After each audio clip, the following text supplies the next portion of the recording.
কিল্লাতুল মাল আকাল্লু লিল হিসাব ইয়াউমাল কিয়ামা।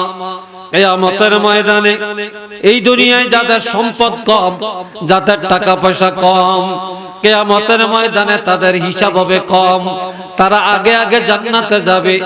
আর যাদের সম্পদ বেশি, যাদের টাকা পয়সা বেশি, তাদের এই টাকা পয়সা, তাদের এই সম্পদের হিসাব আল্লাহর দরবারে দেওয়ার জন্য তারা হাজার হাজার বছর আল্লাহর আদালতে দাঁড়িয়ে থাকা লাগবে।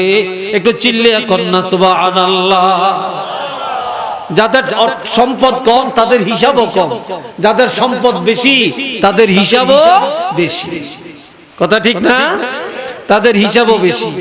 এই জন্য আমার ভাইয়েরা, আমার আল্লাহ বলেন, যার উপরে যাকাত ফরজ, যারা ঈমানদার, যারা আল্লাহওয়ালা, যারা আল্লাহর বন্ধু, তারা গরিবের কষ্ট দেয় না, তারা গরিবের ঘৃণা করে না, তারা এই যাকাতের টাকা হিসাব করিয়া বান্ডেল করিয়া বিধবারে যায়া ডাক দিয়া বিধবার হক তারে দেয়, মিসকিনের কাছে যায়, মিসকিনের যাকাতের টাকা দেয়, এতিমের কাছে যায়, এতিমের যাকাতের টাকা দেয়, লিল্লা বোর্ডিং এ যায়, এতিমখানে যায়, এতিমের টাকা দেয়।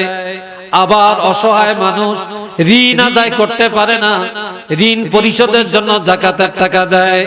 যে লোকটা গরিবের কাছে যায়া যায়া নিজের ফরজ আদায় করে, যাকাত আদায় করে, আমার আল্লাহ বলেন এই লোকটা ওলি আল্লাহ।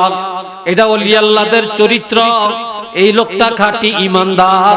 একটু চিল্লিয়ে বলেন না সুবহানাল্লাহ। আল্লাহ